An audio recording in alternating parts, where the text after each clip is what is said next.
Hello दोस्तों, welcome back to coding theory Guru. Okay, so आज के इस टॉपिक में हम पढ़ने वाले हैं statistically and dynamically. Okay, so इसका बेसिकली हम डिफरेंस देखने वाले हैं। स्पेशली कंप्यूटिंग प्रोग्रामिंग और सिस्टम डिज़ाइन में ये थोड़ा सा इम्पोर्टेंट कंसेप्ट बन जाता है। ओके, सो ये टॉपिक आपको एग्जाम्स में, रिटन एग्जाम्स में 4 मार्क्स के लिए, इंटरव्यूज़ में या फिर वाइवा में फ्रीक्वेंटली पूछा जा सकता है। ओके, इसलिए आपको आज एक एक पॉइंट के अनुसार मैं आपको एकदम क्लियर वे में समझाने वाला हूँ। ओके, सबसे पहला पॉइंट होगा हमारा डेफिनेशन।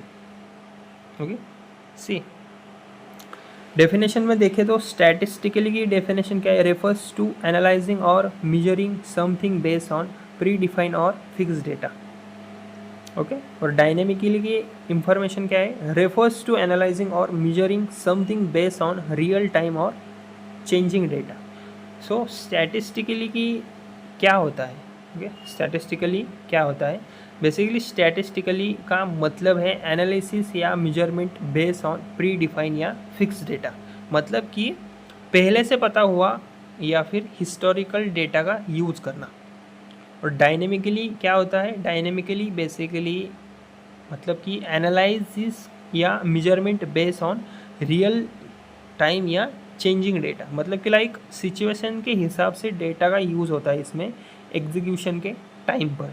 ओके, और दोनों के नेचर की बात करें तो स्टैटिस्टिकली में static in nature uses fix और हिस्टोरिकल इंफॉर्मेशन, और डायनेमिकली में flexible and adaptive changes according to current conditions. मतलब कि स्टैटिक वर्सेस फ्लेक्सिबल का मेन डिफरेंस है नेचर में। ओके, सो बेसिकली स्टैटिस्टिकली का नेचर स्टैटिक होता है। बेसिकली ये फिक्स इंफॉर्मेशन या पास्ट डेटा पे डिपेंड करता है। और डायनेमिकली की बात करें तो इसका नेचर फ्लेक्सिबल और एडेप्टिव रहता है। ओके, और ये करंट कंडीशन के हिसाब से चेंज होते रहता है। ओके, हमारा नेक्स्ट पॉइंट क्या है? टाइमिंग। तो स्टैटिस्टिकली में डिसीजंस और analysis are based on past data और प्री डिफाइंड वैल्यूज। और डायनेमिकली में डिसीजंस और actions are taken at run time और ड्यूरिंग एग्जीक्यूशन। ओके, सो कब डिसाइड होता है?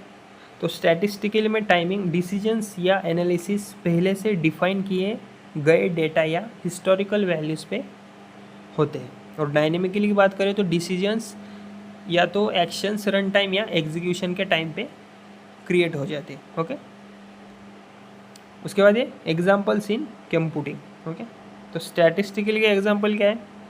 Static memory allocation, pre defined buffer size, analysis using historical performance data. और dynamically क्या है? एग्जांपल्स क्या है? Dynamic memory allocation, resizing arrays during program execution, real time performance adjustments. Okay, उसके बाद हमारा नेक्स्ट पॉइंट थोड़ा सा इंपॉर्टेंट है, रिसोर्स मैनेजमेंट।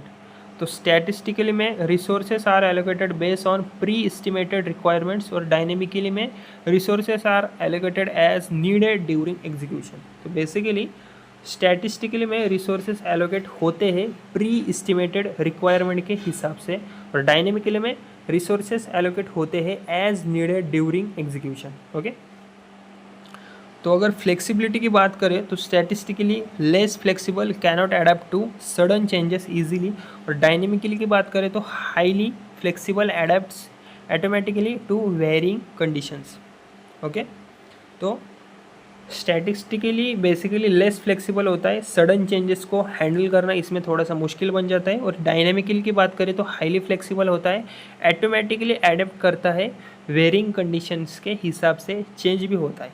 ओके, और स्पीड और इफ़िशियंसी के पॉइंट ऑफ व्यू से देखें तो statistically may be less efficient if estimates are inaccurate, और डायनेमिकली में usually more efficient uses resources optimally as per real time needs. मतलब कि स्टैटिस्टिकली में अगर एस्टिमेट्स एक्यूरेट ना हो तो इफ़िशियंसी कम हो सकती है, और डायनेमिकली में यूजुअली ज़्यादा इफ़िशिएंट, क्योंकि रिसोर्सेस रियल टाइम नीड्स के हिसाब से यूज़ होते हैं इसमें। ओके, तो अगर क्विक वे में आपको बताऊं तो स्टैटिस्टिकली मतलब क्या? प्री डिफाइन है, फिक्स है, based on past historical data. और डायनेमिकली क्या है? रियल टाइम बेस होता है, फ्लेक्सिबल होता है, एडेप्टिव ड्यूरिंग एग्जीक्यूशन। ओके, तो बेसिकली इमेजिन एक आपको लाइक एरे को एलोकेट करना है। तो अगर आप पहले से साइज़ फिक्स कर दो तो ये क्या हो गया, हमारा स्टैटिस्टिकल एलोकेशन हो गया। और अगर प्रोग्राम रन टाइम में साइज़ डिसाइड करे और डायनेमिकली रिसाइज करे तो ये हमारा क्या हो गया, डायनेमिक एलोकेशन हो गया। ओके, तो यही था इस वीडियो में। ओके, तो स्टैटिस्टिकल मतलब थिंक ऑलरेडी नोन और फिक्स। ओके, मतलब पहले से डिसाइड हो चुका है। और डायनेमिक मतलब थिंक चेंजिंग और रन टाइम। ओके, तो यही था इस वीडियो में। अगर वीडियो हेल्पफुल लगी हो मेरी तो वीडियो को प्लीज़ लाइक करिए, शेयर करिए और चैनल को सब्सक्राइब करना मत भूलिएगा। Okay, thank you.